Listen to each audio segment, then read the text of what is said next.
You know how we do when we have funky music in our ear. We get to writing, ain't no fighting, we just in there trying to win. Ooh yeah, la-di-da, we grinding hard.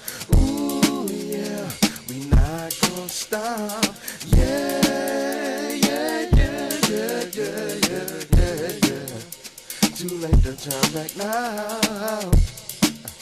I got work to do. On a mission, by my business, I'm pushing through. Hello, this is Nicholas Austin Holiday with Between Classes Sports, and what an exciting weekend of sports we had. First, before anything else, I have to give a kudos to the University of Tampa women's volleyball team. They're currently #1 in Division II, coming off of a 32-2 record last season, and they're destroying teams this year. So let's see if they can take it all the way this year. Right now they're ranked #1, so we just want to say good luck to them and hope they can keep it going. Now I just want to talk about some of the football action that we had going on. There was a lot of great games, a lot of close games. Coming off of a weekend where people didn't really think that the games were going to be that good, there was actually some very surprising games. First, I'll touch on Florida State. Florida State, the #1 team in the nation, took on NC State in a tough game. NC State actually scored 24 points on Florida State in the first quarter. The most points Florida State has ever given up in the first quarter. So going into the second quarter, the score was 24-7. A lot of the Florida State faithful, they were on edge. They didn't know what was going to happen. But you know what? After that first quarter, Florida State went on a 49-17 run. Once their defense adjusted and got together, they promptly blew NC State out from there for the most part. A lot of players made big-time plays. They had some freshmen in the game that made big plays. Jacob Pugh, Lorenzo Featherston, Jameis Winston, a couple of interceptions, but 4 touchdowns, 350-plus passing yards. Great day out for the team. Another kudos to Dalvin Cook from Miami, Florida. Scored his very first touchdown of the season. So Dalvin Cook looks like he's ready to explode. He's right on the edge. We have a lot of big things coming from Dalvin Cook in the future. So I don't know how that depth chart is going to play out this season, but next season, Dalvin Cook is probably going to be the starter, and it's just going to be gone from there. Wisconsin and USF played. USF fought them tough for the first half. Going into halftime, the score was 3-3, but coming out the half, we already knew Melvin Gordon, one of the best running backs in college football, is going to get it together.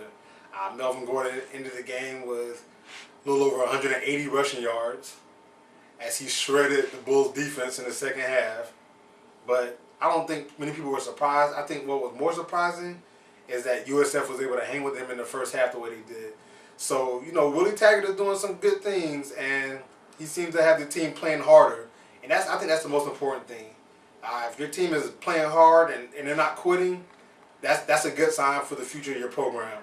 If you're getting constantly blown out, that's a bad sign. But if you're fighting and hanging in there, which USF seems to be doing, then there's a good outlook for the future. I can't do anything with Melvin Gordon, they couldn't tackle him. I can't tackle him, so that's life. Let's talk about Miami and Duke. David Cutcliffe has Duke looking really good. Duke has been good for some years now. As you know, last year they went to the ACC championship game. They got blown out by Florida State, but who didn't? They ran into the buzzsaw. But Duke actually blew Miami out last year when they played them. They beat them by more than 2 touchdowns. So this game, UM was only a 7-point favorite at home against Duke, which is unheard of between Duke and Miami, or Duke and Florida State, or pretty much Duke and anybody they play. So that just lets you know how much their program has changed. Duke came down there and they battled Miami tough. Miami actually pulled out the win and they won 22-10. What you have to say though is, you know, as much as everybody's been getting on Miami about not being able to win big games, this wasn't that big of a game. I don't consider this that big of a game, but what you have to say about Miami is they fought tough. They have a freshman quarterback, Brad Kaya, who looks like he's going to be the real deal in the future. They still have one of the most electric players in the game, Duke Johnson, at running back. So they were able to pull out the win against Duke. the quarterback, Boone from Duke, he looked rusty. He was missing some wide open receivers. His accuracy was off. He was throwing the ball on the ground. So I'm not sure what's going on there, but David Cutcliffe, the quarterback guru who coached Peyton Manning, Eli Manning, seems like he would have his quarterbacks more prepared. So maybe Boone is just not the guy for the job long term, or just maybe he had a bad game. But you know what? You have to give Miami kudos in front of their home crowd with a lot of speculation about Al Golden being on the hot seat. They were able to pull out a big win, which made the fans happy. So I have to give Miami credit for that, even though I don't like them. Let's talk a little SEC action. Georgia has drafted up the perfect letter. They drafted up a beautiful letter. Has the header on it, gold trim, and they have sent that letter to Missouri, thanking Missouri for beating South Carolina. I don't know how Missouri beat South Carolina, but Missouri pulled out the win. South Carolina was physically dominating that game for 90% of the game. Matty Mock, Missouri quarterback, was almost horrible for the game. He didn't even have 200 passing yards. But you know what? Big time players make big time plays in big time games, and Mock came through in the fourth quarter and they won that game. This is the same Missouri team that just came off of a loss to Indiana. Yes, Indiana, who plays in the Big Ten, and the Big Ten, which is the worst conference out of all the Power 5 conferences. This is the same Big Ten with Ohio State, Michigan State, Michigan State looks solid. This is the same conference, and Indiana beat Missouri, blew everybody's mind. But you know what?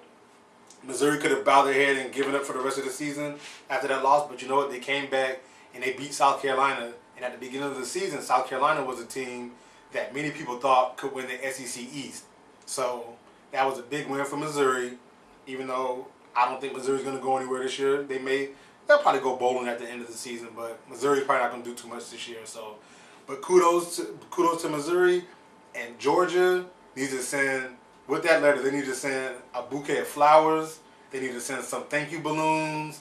They need to send some cars for the players, some scooters. They need to send something, because Missouri probably just helped Georgia out a lot.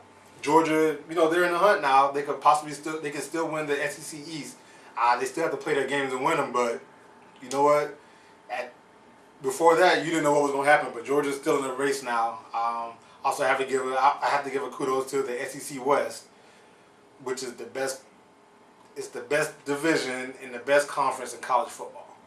From top to bottom, the SEC West is the most stacked from teams.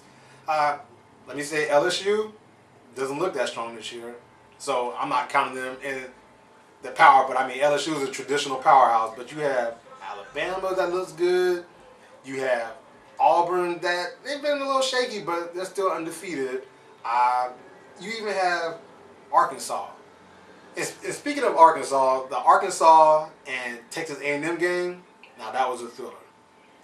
Arkansas, Alex Collins, another Miami native, they were just running down Texas A&M's throat, just running down their throat, which you knew they would do. Brett Bielema coming over from Wisconsin, he's a big guy focusing on the run game, but they ran it down their throats. And you know what? Texas A&M got it together. Kenny Hill, whatever you want to call him, he found a way to make it happen in that fourth quarter. They took the game into overtime and won. So they took one from them. Arkansas should have had the win, but they took it from them. But the SEC West it's a tough conference right now. They're gonna get into league play, and they're gonna beat each other up. They're gonna beat each other up. On the East, the SEC East, there's gonna be teams coming out there with 2 losses, 3 losses. They're not looking that good, but the SEC West looks really good. You know how we do it, we have funky music in our ear. We get to writing, ain't no fighting, we just in there trying to win. Ooh yeah, la-di-da, we grinding hard. Ooh yeah, we not gonna stop. Yeah.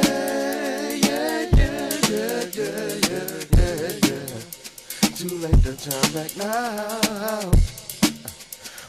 got work to do. On a mission, by my business, I'm pushing through, no slacking. Make it happen, we grinding hard. We grinding hard.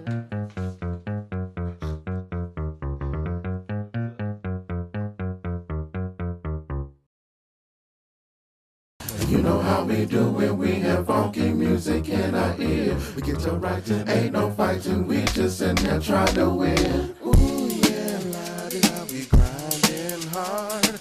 Ooh yeah, we not gonna stop. Yeah, yeah, yeah, yeah, yeah, yeah, yeah, yeah. Too late to turn back now. I got work to do. On a mission, by my business, I'm pushing through, no slacking. Make it happen, we grinding hard. We grinding hard.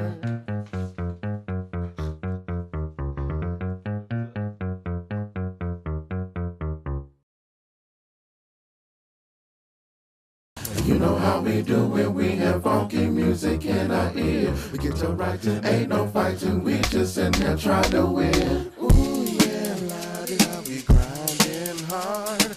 Ooh yeah, we not gonna stop. Yeah, yeah, yeah, yeah, yeah, yeah, yeah, yeah. Too late to turn back now. I got work to do. On a mission, by my business, I'm pushing through,